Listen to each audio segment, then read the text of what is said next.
10 نکته‌ای که درباره خیام نمیدونید. 1. اسمش عمر بود، پسر ابراهیم. هیچ وقت ازدواج نکرد و فرزندی نداشت. گفتن قدی بلند و سری بزرگ داشت. کم حرف بود و گوشه‌گیر، ولی چنان حافظه‌ای داشت که کتابی مفصل رو در اصفهان خوند و در نیشابور تمامش رو از حفظ نوشت. اینجوری میگن خیام هیچ کدوم از دانشمندای زمان خودش رو قبول نداشت جز ابن سینا. در رساله هاش از ابن سینا با عناوینی مثل معلم من یاد کرده و خودش رو تنها پیرو واقعی او میدونه. خیام یکی از رساله های عربی ابن سینا در باب توحید رو به فارسی ترجمه کرده. در آخرین لحظات عمرش هم کتاب شفای ابن سینا رو میخونده. خیام در یاد دادن معلوماتش خسیس بوده. شاگردای کمی داشت، هیچ کتابی ننوشت و 13 رساله‌ای که از او مونده همگی یادداشت‌های پراکندش هستند.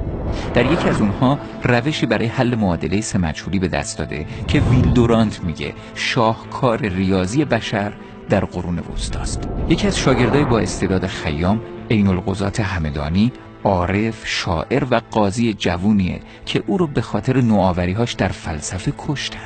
چیزایی که خیلی هاشون بعداً مورد پذیرش قرار گرفت و حالا بدیهی به حساب میاد. بعید نیست قتل فجیع این شاگرد جوان و با استعداد در سرودن اون رباعی‌های نومیدانه تأثیر داشته باشه.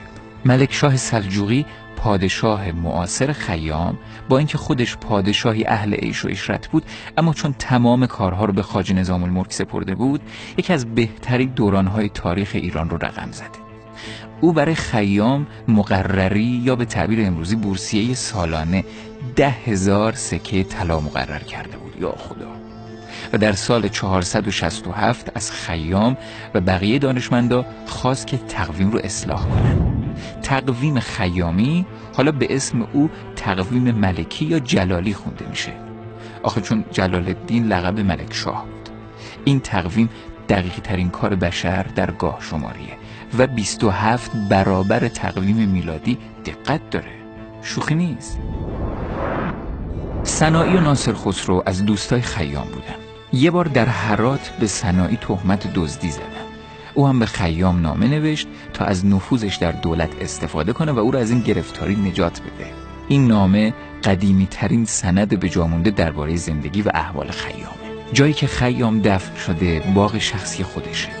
این باغ رو خواجه نظام الملک بهش هدیه داده بود. خیام هم در عوض به پسرای خواجه نظام الملک درس میداد. اینم جالبه، خیام جای قبرش رو طوری طراحی کرده بود که هر بهار پوشیده از گلبرگ بشه. بعدن که ادوارد فیتزجرالد رباعی‌های خیام رو ترجمه کرد، از روزهایی که بالای سر خیام رویده بود بردن و بالای قبر فیتزجرالد هم کاشتن. ترجمه که فیتزجرالد در 1859 از اشعار خیام منتشر کرد، همین حالا که من و شما داریم با هم حرف میزنیم، جزو متون کلاسیک ادبیات انگلیسیه و بسیاری از مصرع‌هاش تبدیل به مسئله‌های رایج شده. بعد از شکسپیر، دیکنز و والت ویتمن، خیام صاحب بیشترین تعداد ضرب المثل به زبان انگلیسیه. ناسا یکی از آتشفشان‌های ماه و یک سیارک رو به یاد خیام اسم گذاشته سیارک عمر خیام 3095.